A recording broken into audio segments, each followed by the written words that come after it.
pro here. It's Yeah. good stuff. You're so eloquent and just like articulate in how you speak. Maybe I should get into acting. I used to be really embarrassed. It was a real powerlessness that I felt. It was very scary. I felt isolated. I remember I was in the hospital and my doctor told me that I had epilepsy, and I got into the lift, and even though I was with my mum and dad, it still felt like I was completely alone. I didn't know anyone else with epilepsy. I'd never known a friend or a family member or even heard of someone on the TV who had epilepsy.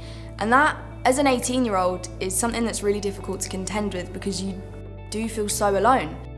It was such a big, dramatic difference to how I've led my life before that. I knew no one else with epilepsy. Me and my family barely understood it. We thought it was for children and people grow out of it, or we thought it was for people who were elderly. While I was going through my diagnosis, EastEnders had the storyline on with Nancy also having seizures and epilepsy, and people on social media were talking about it, people on breakfast shows on TV were talking about it, and it made me feel much more positive about epilepsy. You know, you've got to kind of flip the script a little bit with epilepsy, like to feel more in control of it. Working with young epilepsy on different projects has definitely helped me.